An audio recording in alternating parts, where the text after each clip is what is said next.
With an enormous sense of pride and that I welcome all of you who've had some time to relax, to renew your spirits, and to do some fun kinds of things, because we have a wonderful year that's upon us, new challenges and new opportunities. I'm excited about this year. And I was reflecting upon an experience I had when I was the president of Compton College, and we had a freshman orientation. And the song that they were playing was by Patti LaBelle, and she said that she had a new attitude. And what the students were saying, what they were saying to us and to themselves, was that at Compton College, we have a new attitude. And so I come today with a new attitude. And Patti LaBelle goes something like this in words: I'm feeling good from my head to my shoes. I know where I'm going and I know what to do. I tidied up my point of view. I got a new attitude. I'm in control and my worries are few. I got love like I never knew. I got a new attitude. And so I come today with a new attitude about how great this institution is. What a magnificent opportunity to serve at this wonderful place called Medgar Evers College. And so it is, as I say to people, it is an honor and a privilege to serve as the president of this institution. And sometimes, because you've been at an institution for some odd number of years, you become conditioned to think that that is simply just a way of life. But it's not a way of life for me. And so every time I come to the next academic year, I'm renewed. I'm excited about the possibilities in terms of the new students who come to our college thirsting for knowledge and want to be challenged. And so that is why I have decided that I have a new attitude, and different one, in that part of the challenge that we have faced during the last couple of years has been to attempt to secure the resources necessary to expand our capital program and facilities here at this institution. And so a lot of that now is in place, and now we can devote our attention to the notion of how do we strengthen and improve Medgar Evers College. And there is never an end to this process. It's always a work in process. I would like to encourage all of you to participate in our 30th year anniversary gala awards dinner that will be held at the Brooklyn Marriott Hotel on October the 4th. We expect it to be a smashing success. We are embarking upon establishing an endowment fund at this institution. And at the present time, we have a little over $50,000 that have already been committed to the start of this endowment fund.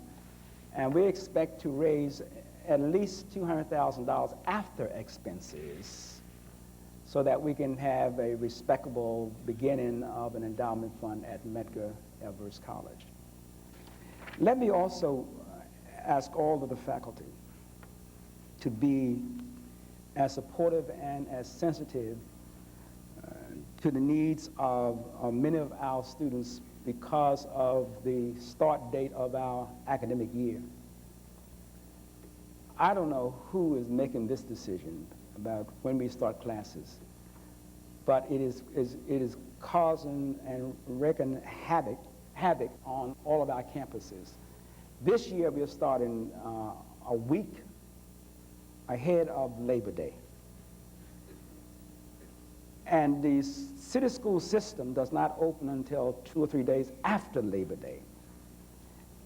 And every year it gets earlier and earlier. Last year it was August the 30th. And this year was 27th that we started. And somehow or another, and I will do all I can, and Dr. Ed Catapane as part of the PSC, and we would hope that we can figure out some way, and university-wide, to come up with a calendar. Because what happens for a lot of our students, not just at Medgar Evers College, even though they may register, they don't come in until after Labor Day.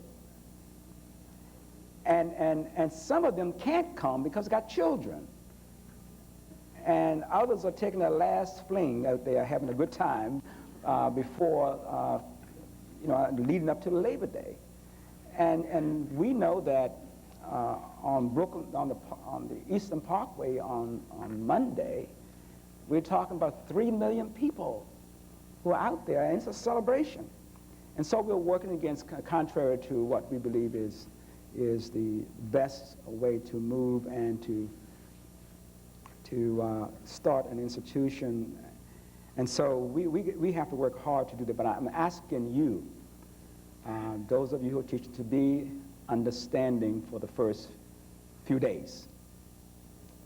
After that, do what you always do in a modest way. But please be sensitive to those students. But don't let them use you either. You know, I mean, there's some who use an excuse because it's the way of not doing what they need to do. But please do that. I'd also like to thank the provost and my cabinet for the fine support they have given me during the past year. And believe it or not, I'm starting my 13th year here at Medgar Evers. And I never dreamed, nor did I, when I came here, wanted to be here for 13 years. But I guess it's something that's infectious. I mean, that's something that kind of draws you here. And I think some of the senior faculty members know, Dr. Withers and Dr. Nunez, that you kind of get here and begin to enjoy it. And so I'm enjoying it, but at some point I need to retire. But we have some things that we want to do first. So I want to thank the provost and the cabinet and all of you for being supportive during my tenure here at Medgar Evers College. Now let's talk about, this is our new brochure. And if you didn't get it when you came in, but I think it's pretty good.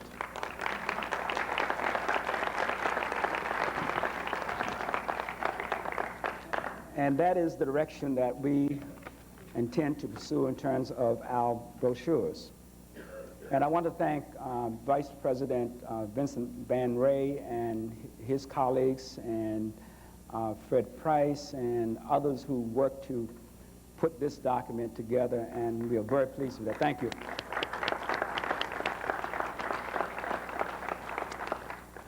Faculty members, when you leave today, we're going to give you part of the tools to do your job.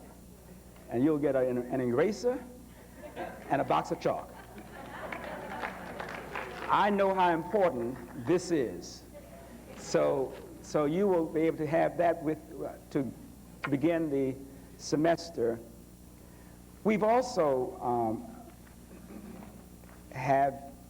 just as a side, we have ordered new desks for all the classrooms in this building.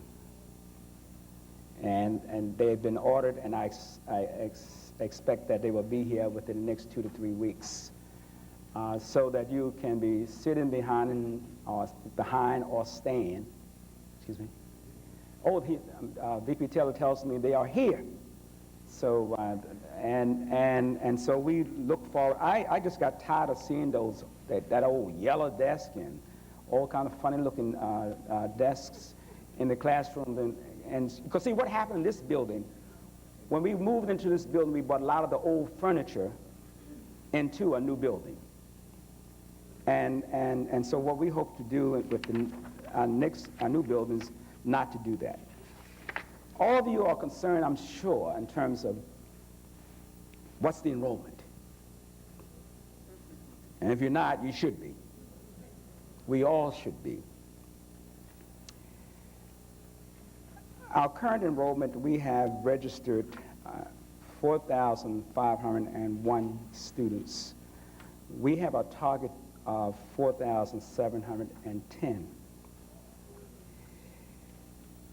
We are up in our freshman numbers, and we suspect that by the time everything is said and done, that we would be over 700 new students here at Medgar Evers. And that's a major turnaround in terms of new students. For the last 3 years, we have had a decline in enrollment in terms of freshman students. And I want to again thank Vice President Van Ray and the admission staff, Greg Thomas. Now you need to know something about what's behind these numbers. The university established and implemented a multiple admissions process effective this fall. And that is every student would get accepted to 3 campuses. And one, it backfired on the university. Some of the stronger institutions thought that they would win out on this, and they did not. But had we just relied on the central processing office at CUNY for new students, we would be in terrible shape. We saw the need to spend the resources and the energy and time of our colleagues to recruit students directly, and we call them direct admits. And those are the people who, in terms of percentages who show up once they start the process, that they show up in greater numbers than students who are go through the central admission process. And we are so smart about this that we want to give them our student applications till we got them locked in. Because we found a couple of occasions where the people that we sent down there, they got accepted to other campuses. And we said, we are not going to give you our work and our students. Transfers. This fall, we have 402 transfer students who have registered thus far. Last year, the number was 270. Now, we are a college of choice. And so they have done, the admissions staff and Dr. Gail Gibson and Dr. Phyllis Curtis Tweed have done a marvelous job in helping us to evaluate the transcripts so that students can get registered on time.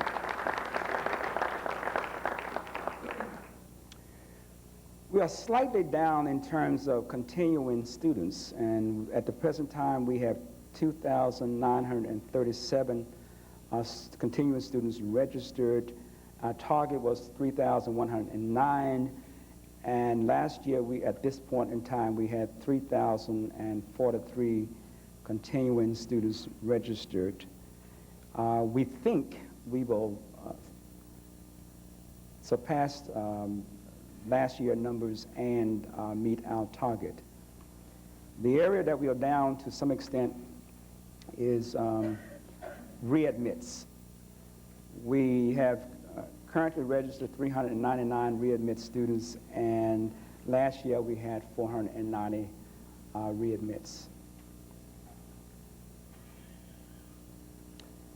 We expect to exceed our target of 4,710, and I'm hoping and praying and clawing and everything else to that we will exceed this and reach close to 5,000 students. I simply want to blow the socks off of folks who don't believe that we are an attractive place for students. And it is just marvelous to see the students who are coming, they're coming, and the work that the admissions office staff has done. And they work long, long hours. And so when you see them, tell them, thank you very much for the work that you've done. I'm not going to spend a lot of time on this, but I would commend it to your reading snapshots. One of the things that we have to look at for this academic year is how successful are we with readmitted students? Do they come in one semester and they're out the next semester? And based on the report that in this document, it is clear that the attrition is too high. And we need to do something about this. And so I'm asking VP Van Ray to convene a committee with Dr. Withers to look at those students and to see if there are some strategies that we can implement to reduce the attrition rate of that cohort. Because it makes no sense to bring them in. They spend a semester, and sometimes they come with the same problems that drove them out here in the first place, and then they're back out the next semester. So we want to improve the success rate of those students.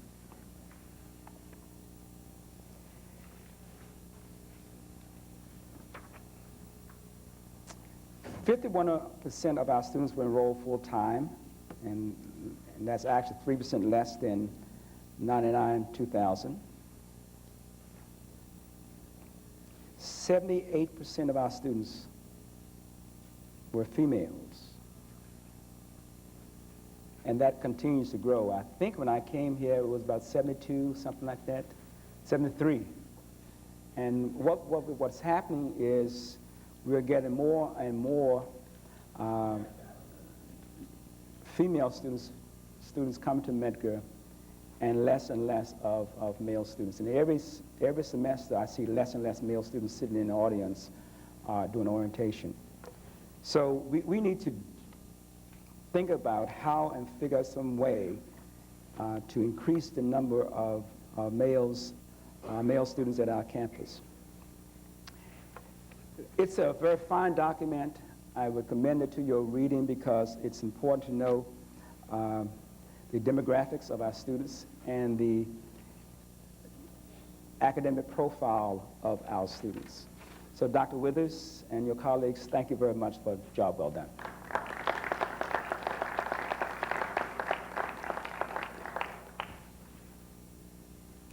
New academic chairs. Dr. Arlo Thompson, Mass Communications, Creative and Performing Arts and Speech. Can you stand so some of us may not know you?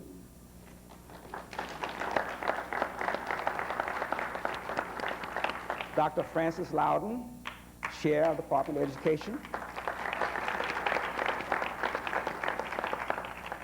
Dr. Edith Harris Hastic, Social and Behavioral Sciences. She gets elected and she goes on sabbatical. She will be on sabbatical for the fall semester, and we look forward to her returning to the campus. I think Dr. Edwards is going to be acting during the fall semester. Is that correct, Dr. Edwards?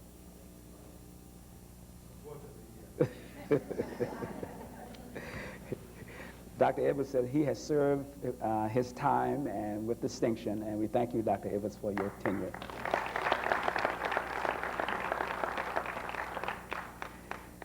Dr. Roosevelt Moetti, who is chairperson of the Computer Information Systems Department.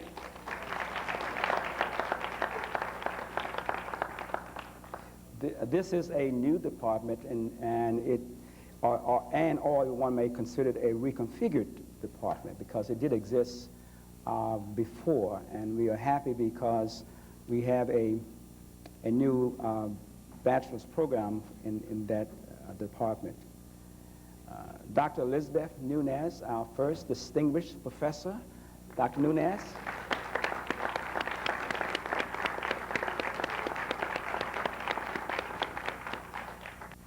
I'm just so delighted that the Board of Trustees and the Chancellor and the Presidential Committee accepted our recommendation. And I know, and Dr. Nunez knows that it was a piece of work to do that. But I had made up my mind that Medgar was going to have a distinguished professor on our faculty. And given that every other senior college had at least one, there was no reason why we shouldn't begin that process. And my whole notion is I hope this is not the end, but simply the beginning. Dr. Andre McLaughlin, who is the first holder of the Betty Shabazz Chair for Social Justice here at Medgar Evers College. I didn't see her. New appointments are, and some of you, these are positions and appointments that you knew about before we left from the spring semester. Dr. Gail Gibson, who is the Assistant Dean for Student Support. Dr. Gibson got married last year, so you won't see her. She was on a honeymoon. And some of us asked her last Wednesday, why are you still here? You need to get out and plan your wedding. It was a marvelous wedding, too. Dr. Phyllis Curtis Tweed is the new director of the freshman year program. Dr. Tweed. Mr. Greg Thomas, the new executive director of Enrollment Management. Ms. Leela Haynes, acting director of Human Resources.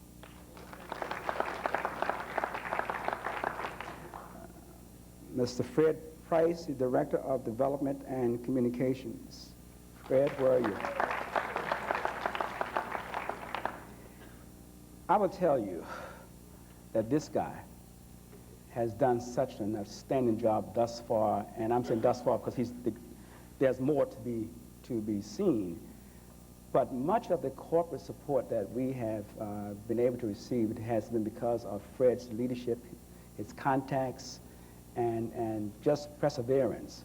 And I mean, we had one company called Foundation say, hey, look, what do you want? I mean, we can give you $30,000 towards your endowment, and we will give it over several years, another 30 to match that over several years.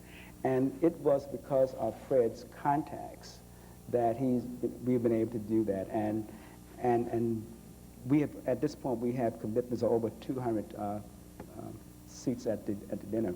That's not even talking about the community folks and so forth. So, Fred, thank you so much for your leadership. Now, he's going to be calling upon all of us to serve as volunteers at the function itself, just to help out as we celebrate. So Eugene Pursue, who's Director of International Programs. Great. Eugene, stand so we can see you. And Mr. Michael Chance has accepted the acting position of the Learning Center Director. Mr. Chance, where are you?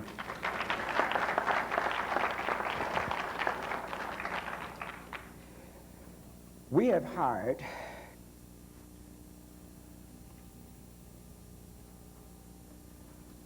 four new faculty members in the School of Science, Health, and Technology, 3 new faculty members in liberal arts and education. We thought we had 2 in business, but now we have only 1 because one of our candidates took ill and could not come to the college at this point in time. 2 faculty members in the Student Advocacy and Support Center, and 2 new SEEK counselors in the SEEK program. And I'm delighted to say that Eleanor Harrison, Barnes Harrison, has been transferred and accepted the challenge to become a faculty member in mass communications.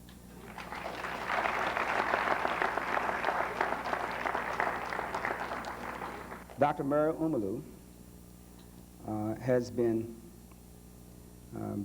given the title of a Chair Emeritus for her, not only just because of the service as the chair, but also because of her service to this college and to this community. When some of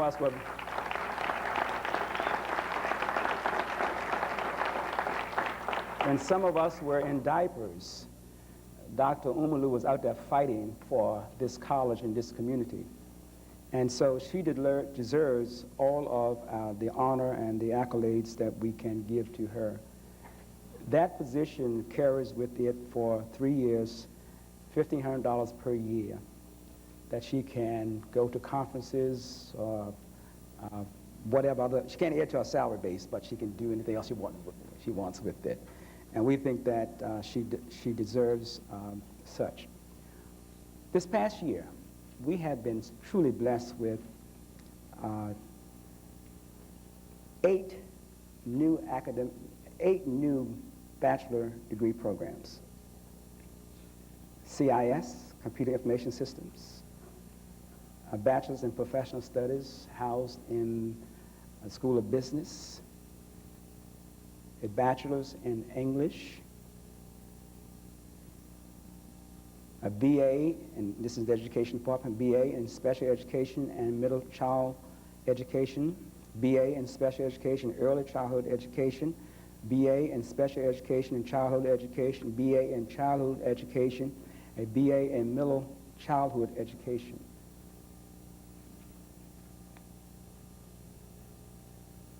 I have been sitting at the board meetings for 12 years, and I have never seen a college that was authorized to offer as many new degrees as we have been allowed to offer at Medgar Evers. And that says something about the quality of the faculty and the work of the Academic Affairs Office in terms of getting these programs through. There's more to be said. CUNY has approved a letter of intent for the BA degree program in World Studies developed by the Department of Interdisciplinary Studies. And I want to especially thank Dean Shuja for his leadership in this area, because it has been a work in progress and a labor of love, and we've been able to make that happen, and we expect that we will submit to the central office a final degree program very early in the fall. I hope that is the case. But we have been it's been a challenge for us to get through the approval process at the central office, and I'm delighted that we've been able to do that. We're also looking at reconfiguring a bachelor's in liberal arts. We do not have a bachelor's in liberal arts, and how can we call ourselves an undergraduate liberal arts institution without a bachelor's degree in that area? And Dean Shuja and some of his colleagues are working on that. I've gotten a permission from the Executive Vice Chancellor to take the old education degree, which is a liberal arts-based education degree, and they had 90 credits of liberal arts, and just reconfigure that and take the last 30 credits and to look at several disciplines. I think history, one of those, I'm not sure, and then we will end up with a liberal arts degree at Medgar Evers. New program initiative. We have created an office called Student Advocacy and Support Center. And it grew out of the work of the task force, the retention task force, and our own sense that the quality of our advisement here at Medgar Evers was uneven. Some departments and some faculty members did exceptionally well, and others, it was a chore, and we just did not like doing it, and some of us disappeared when the advisement time came along. And students have become very frustrated because they can't find someone to advise them. Also, some of us have been giving students misinformation, and in some cases we didn't know the curriculum as well as students. And so at the point of graduation, evaluation for graduation, we have had to say to a lot of students, I'm sorry, you still need one more course. Or I'm sorry, you still need 2 more courses. And we want to move away from that. Now, what we want to do is, and what we have done, is create an office that eventually it will be a one-stop shopping. Most of the students who leave here don't complain about the quality of their education or being mistreated by faculty members. They complain about the runaround and the bureaucracy, and everybody's saying it's somebody else's problem and not ours.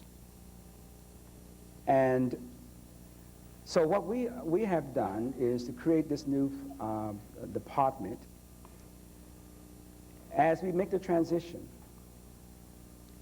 faculty would not be required to advise their students unless there are compelling reasons for your doing so, such as nursing, okay, when they get into the nursing program. What I would like for the new role for faculty is to serve as a faculty mentor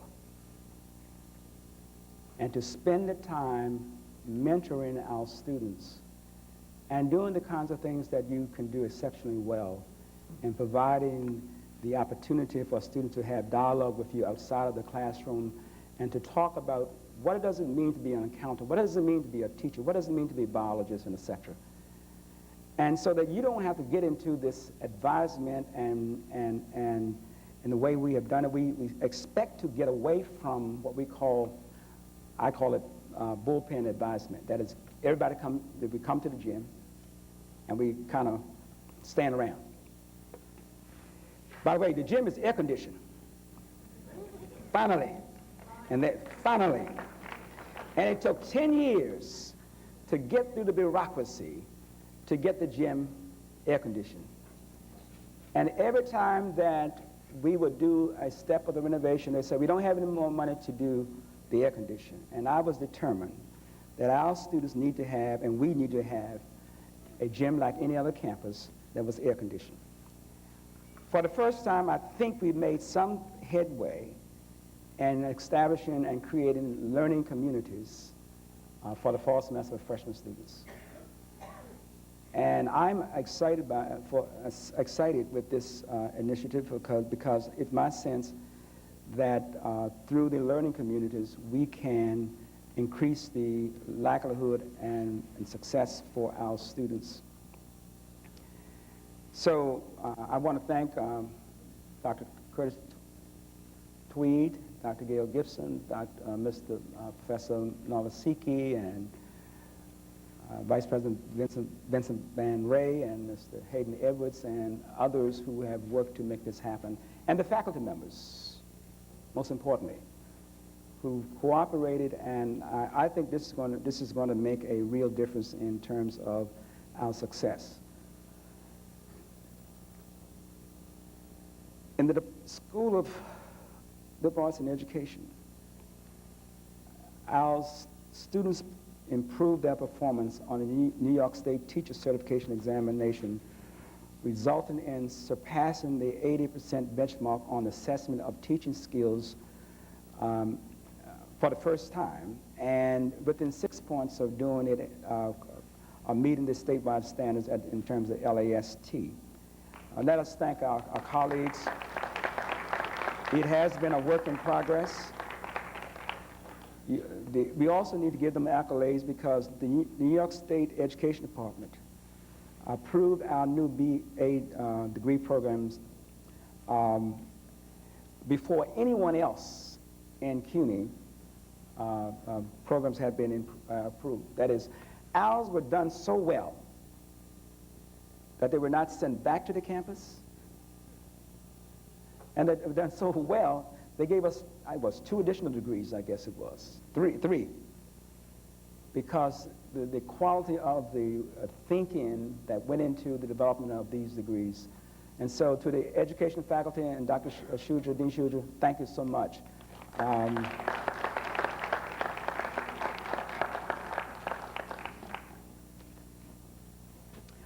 In the School of Science, Health, and Technology, we started our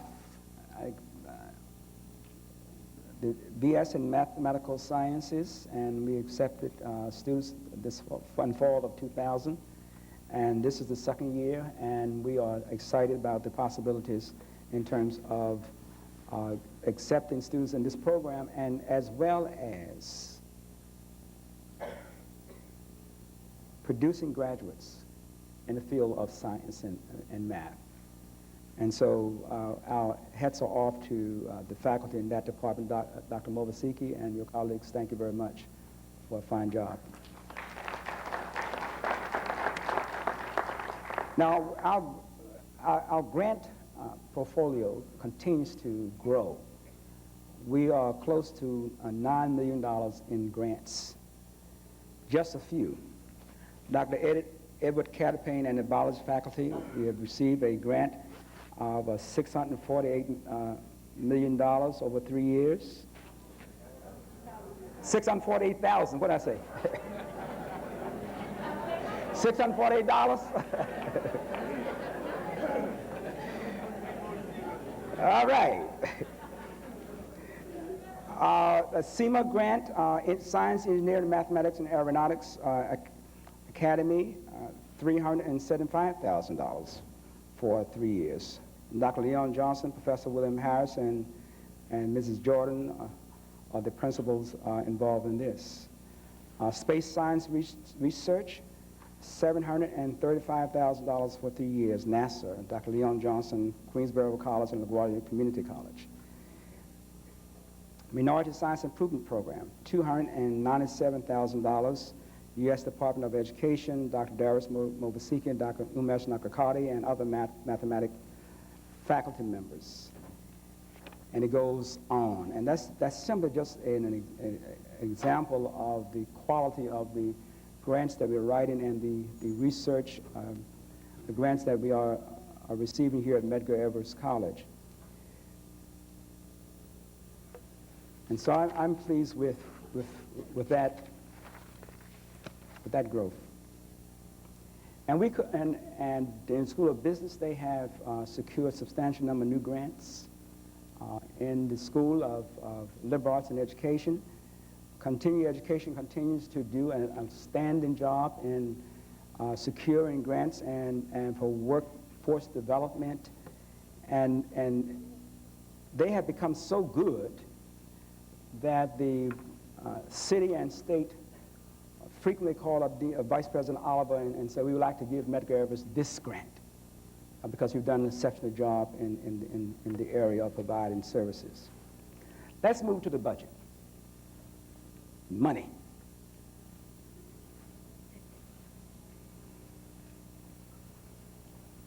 All of you are aware that the legislature passed a bare bones budget in August. And in that budget,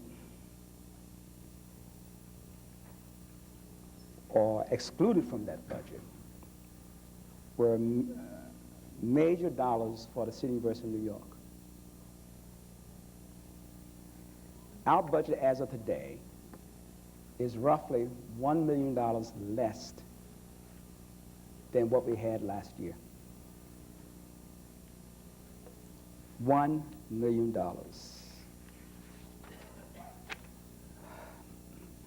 I hope and pray that the governor and the legislative leaders will come to some understanding, because it will make it very difficult for our campuses to operate in a reasonable fashion. Now, campuses that have larger budgets, the numbers are greater. Some campuses, $3 million, $4 million in terms of loss of budget dollars. So we have to work towards cost containment for telephones. Some of us have truly abused the telephone to the tune of close to $50,000.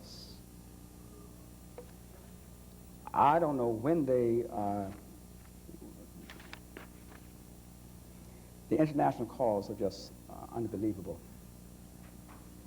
And I'm not talking about $40 here. I'm talking about $200 a clip, $300 a clip. Talking for hours. So we have instituted September 1 a new arrangement in our telephone system so that, one, you can't make those kinds of calls. Two, we have purchased software that will allow us to identify every number and the costs associated with it.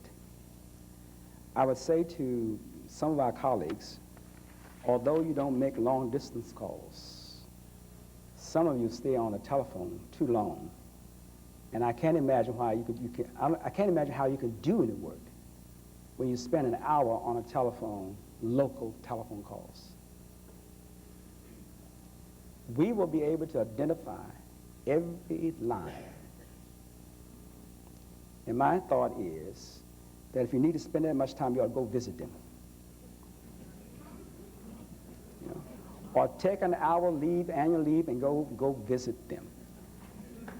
I mean, we have tried to staff the offices in such a way that we can deliver services.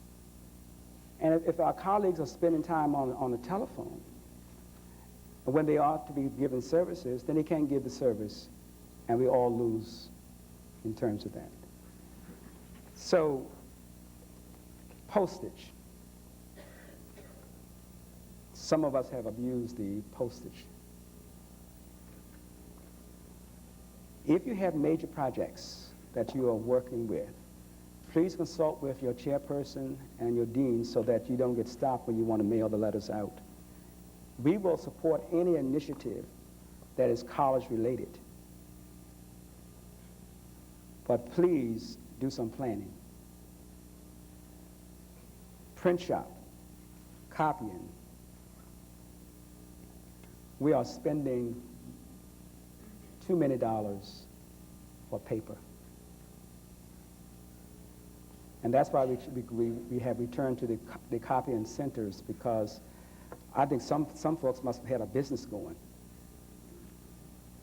When you look at when you count the Autotron, look at the number of copies, there's no way that this college ought to be generating that kind of cost in terms of copying.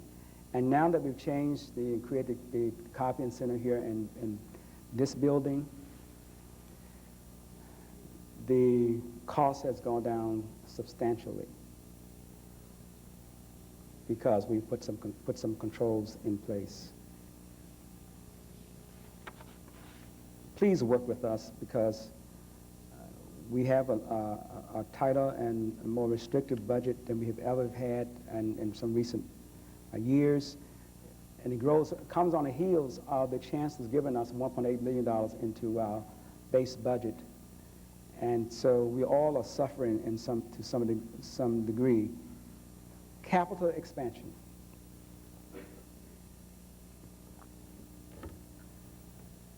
I would like to say that I am excited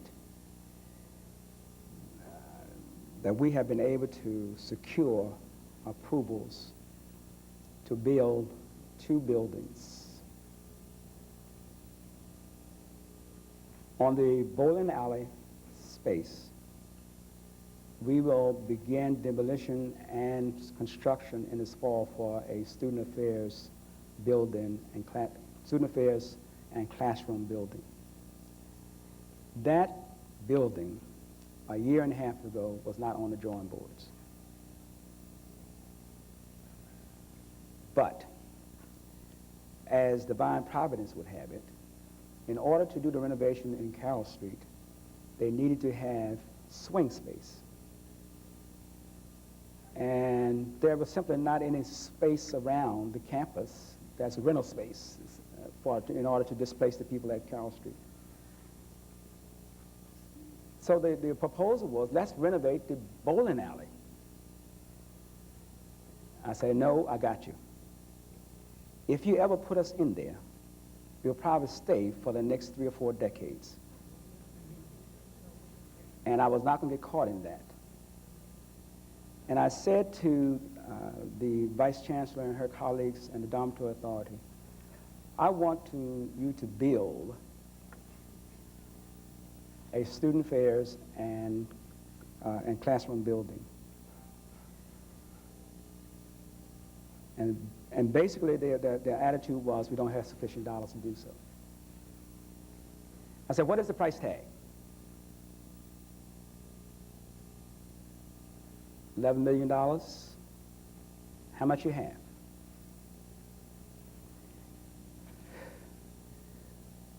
We were able to secure from the City Council all of the resources necessary to construct this facility. And it was through the work of Councilwoman Mary Pinkett and Speaker Peter Ballone that this took place. $7 million in 1 year, and that's almost one of the highest appropriation that the City Council has ever given to any college, and particularly senior colleges. After we got the money, they want to give us a 2-story building. I said, I want a 3-story building. And they gave us all kinds of reasons why that couldn't happen. I said, where does the buck stop, if you will? So I had a meeting with the Chancellor, with the Vice Chancellor. And he said to Emma, can I make the decision? That is he. She said, yes. He said, Edison, you got your 3-story building. Okay? I'm not going to accept less than what I think we deserve. And that is the attitude that I've taken here. And so we are going to start that construction. Academic Complex 1, they want to, it's a $108 million project, and they want to suggest we ought to cut some things out. Now, when I read the New York Times and on the Baruch move to their new building, $300-some million, and they said that they put everything in it because they knew they were not going to get another building anytime soon. So I'm taking the same attitude towards the Academic Complex 1. We will probably, and I've said to the Chancellor, we will probably not get another new building on this campus for the next 20-some odd years. 20-some odd years. And why? Because all the other campuses will have come back online now after we get our building. By the time they get their next round, it would mean that we would have to push that further down the road. So I'm determined that we are not going to cut corners to stay into a budget. Now, I may lose, but we're going to pull out every stop we can to make this happen. I want to personally thank Vice President Arthur Taylor for his leadership in doing the heavy lifting in helping us secure these facilities. And were it not for him, I'm not sure that I would have been able to do it. So Arthur, thank you very much.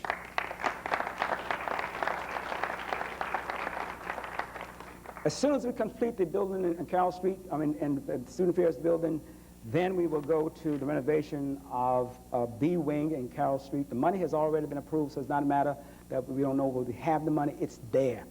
It's only a matter of time. And that's roughly an $11 million project. The repair of the roof in Carroll Street is an elusive one, but it's happening. And so those of you who live in the, what side of that building is that? A Wing and next to the church, at some point soon, very soon, you will no longer have water flowing down into your offices, and you will have a very nice space there. All that is temporary because once we finish the renovation of the B Wing, we will begin the renovation of the A Wing, which is the front part of the building. We do need to think about what it is, what major programs and our schools we need to place in that building. But that's something we can discuss this year. Our major theme for this year is retention. Retention, retention, retention. It is important that we do so because the university has established a part of the funding requirements looking at how well we retain our students and in final analysis how well we graduate, the number of students that we graduate from our institution. There are three reasons why we ought to do this. Students come to us with the hope that they can change their lives. Many of them bring so many issues with them, but we got to help them to get through it. Secondly, if our enrollment were to continue to decline, it would undermine our argument for the size of the building that we are now saying we need for both the Student Affairs building and the Science, Health, and Technology building. So I'm happy that enrollment, it seems like we have stopped the hemorrhaging and that we are going forward. And third one, we have a roughly $27 million budget. $13 million of that budget is generated by student tuition. If we don't have the students, we don't have the revenue, and they will cut our budget. It's not like in the old days when the university had a lot of surplus money, and they could take the surplus money and close the hole. That's not happening. What they're simply doing now is rolling over your losses last year into your next year's budget. So it's important for us, just from the point of view of fiduciary responsibility, to do that. The college is fastly approaching the next point for us to do a self-study for Middle States. This is 6 years. And this June, we have to submit a periodic report to the commission in terms of how well we've done. And one of the areas that they will look at, both in terms of the self-study and Middle States evaluation team coming in and the periodic review report, is assessment. How well do we know that we are doing what we say that we're doing, and how well are we doing that?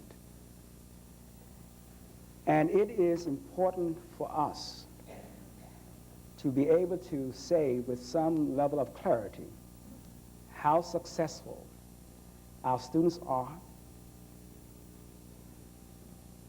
as they come in midway, as they graduate, and the alumni surveys. We need to also understand that the Middle States will give us a conditional reaffirmation accreditation if our assessment program is not in place, and that is serious, and that is just not something that we put together to impress the evaluators when they come into our campus.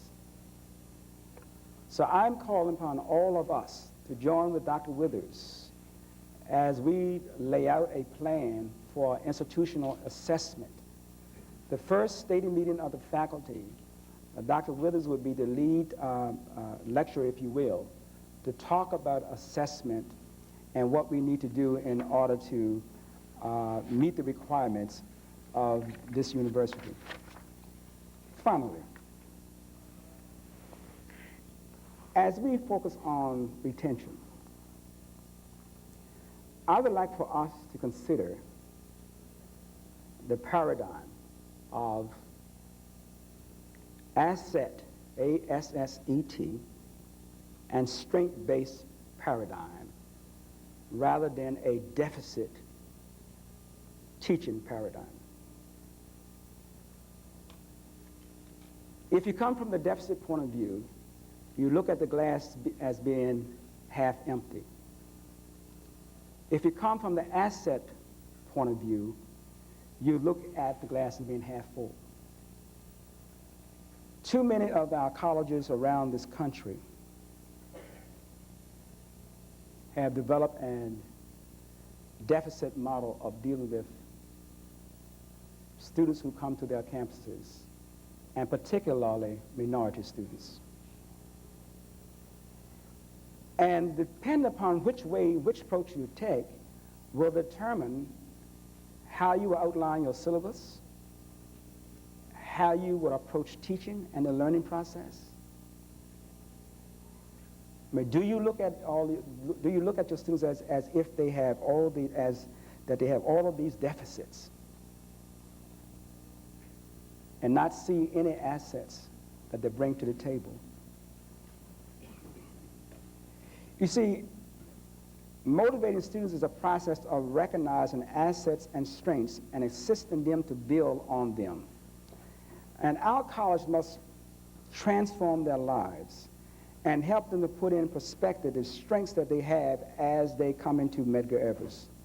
Thus, building on the strengths and assets will motivate our students. And I just think that as we look at our syllabus and as we look at our approach to the teaching and learning process, that if we would think about whether or not our asset strength model is in place, or do we look at our students as if they have all of these deficiencies, and what are we going to do about it? And you don't have to tell students that you're looking at them with all these deficits. You can telegraph that by your nonverbal behavior. And for many of our students, it doesn't take much for them to lose motivation, because they are, in some ways, they are here in spite of the odds they find in their lives. And so what I'm asking as a part of our retention efforts, that we would look at what we do here at Medgar Evers in terms of how do we improve success and retention. We have to make sure that our colleagues in our various offices don't look at our students as if they are an interruption in their lives.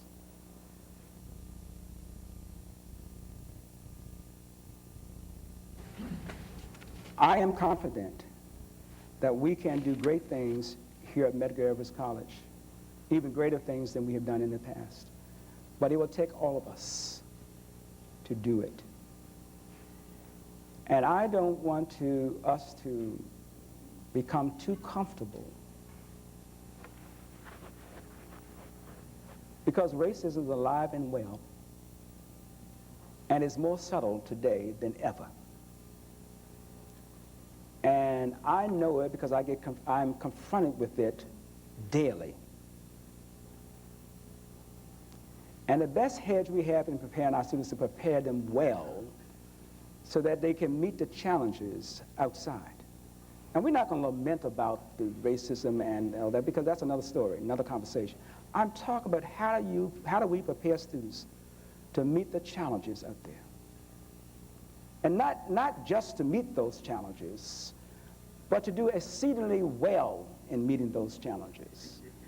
And a few students will tell you that I was there the entire semester, and therefore I should have passed the course. Don't let them kill their grandmothers 3 times as excuses. You know, my grandma, I couldn't get here because I had to go to a funeral. They forgot last semester they told you the same thing. I would like for us to teach our students how to be successful. And there's no mystery about being successful. And the freshman year program has a success paradigm that they try to teach their students, as well as how to fail. And what we need to encourage our students, if you want to fail, here's how you do it. Don't come to class. Come unprepared. Never go to the library. Never do this, never do that. Sit in the back of the room. Never can answer a question. Success, being on time. By the way, let's raise the standards. We need to tell our students that when you come to my class, you need to go to the restroom before you get there. It's very disruptive when you're teaching and 2 or 3 students go out of the classroom and then they come back, and with the way our classrooms are structured, it's 1 door in and 1 door out. The importance of attendance. If we don't establish that standards institution-wide, then students will kind of do what they need to do and what they've been accustomed to doing. During the middle of the semester, I walked down the building, the quarters in this building in particular. Well, the first week, the classes are full. Midway, if I can find 10 students in some classes, I'm doing well. So the question is, what's happening at Medgar Evers College? Why are we seeing our students disappear, pay their tuition, go through the challenges of registration, all of that, and then disappear midway? What's happening here? What can we do as colleagues to bring about a transformation at this institution? So we don't have to herd them in every semester. New people come in, the old ones go out like that. No. We need to stop the revolving door and to move forward. The future. The future is bright for this college. We are a college of choice. A college of choice. Why do you think our enrollment in freshman class has gone up so substantially, and that basically everybody else's enrollment is going down? Why would students be transferring in here from BMCC, Kingsborough, NYU, Baruch, and all the other places? They're coming because they want that we offer something that's fabulous. And we need to make sure that they understand that we give them that which they have come here for. In 2 to 3 years, if the nursing faculty can get their act together, we would like to have a school of nursing. This community needs nurses and other allied health professions. And I want to say to the nursing faculty, I am assured that you are going to do a marvelous job this year. And we are going to, the numbers are there. One of the reasons why we have a problem with continuing students is because we had to downsize the nursing program this year to get it in order. I mean, we have hundreds of students who want to come to Medgar Evers College and have chosen to go elsewhere because we can't accept them. We could triple the faculty and the students in the school. So we want to have a school of nursing in the future, very soon, very soon. And to have 400 to 500 graduates. Then, Dr. Catapane, you get new faculty members because you're teaching A&P and microbiology, and Dr. Johnson, chemistry and math and et cetera. Because it drives all our liberal arts programs and et cetera at the institution. And that way we grow and keep our enrollment up. New degree programs. We need to think about where are the gaps, and can we and should we develop new degree programs at Medgar Evers College. So the future looks good. I hope that you come back to the campus with a renewed sense of purpose. It is not easy teaching here, because what I'm saying is it draws upon all of the skills that you can bring to the table. But then on the other hand, it's so rewarding because of the transformation that takes place with our students. We got to understand that there are people out there now who would like to see us not to succeed. And see, we are no longer on the bottom of the ladder. And I won't name the campuses that might be on the bottom of the ladder. And they don't like being on the bottom of the ladder because they've never been on the bottom of the ladder. And the question is, how come Medgar is doing better than we are? I'm simply saying we are better than you are. Simple as that. That's, what the heck? We're just better than you are. You just didn't give us the resource to do the things we need to do, but we are better than you are. And we're better than you are because we survived when you tried to destroy us.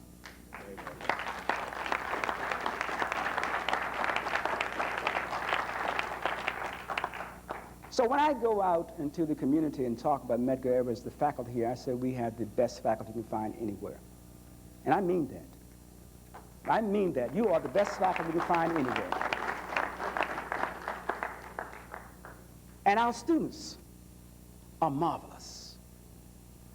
And with all that the liability they may bring, they are marvelous in terms of assets. And so I'm saying to us that we have a lot to work with. And just as soon as we get our buildings in place, there will be, as they say in the song, there ain't no stopping us now. Now, in this building, one of our projects is to gut this stage and make it a performing arts stage with the horsters and the orchestra pit and the whole 9 yards. And we don't see that as being 10 years away because it's a small project and we expect to get that done. And to expand the library downstairs in the basement so that we can accommodate the needs of our students.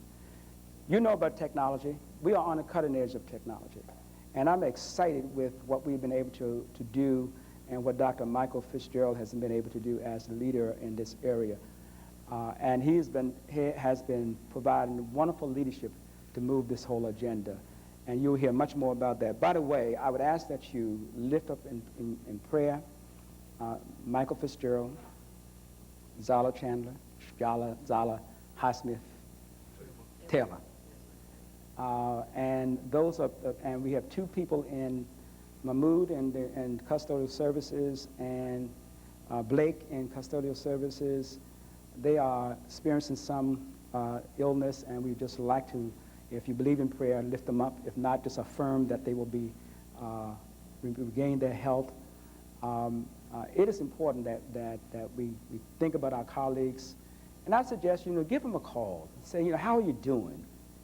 Sometimes it's very depressing sometimes when you're going through a lot of therapy, and it's just you, or just your husband with you, and your children are off and gone. So it's just nice to call and say, how are you doing? Send a card saying, how you doing? And that will help to lift their spirits as they go forward. So keep them in your prayers and on your radar screen. I want to thank all of you for the fine work you are doing. I know I missed some folks in terms of accolades, but we'll come back in the first meeting of the faculty and talk about that. But all of you are stars. Every one of you is a star. And you do things in such marvelous ways and you don't ask for recognition, you're simply going to do it because it needs to be done. And that's what's so great about Medgar Evers College, and that's why we have produced the number of 10,000 graduates over these 30-some-odd years and survived in spite of Dr. Edwards and some of the others who marched across Brooklyn Bridge to make sure that the place wouldn't close the place. And they said, okay, we won't close the place, we simply downsize you to a community college.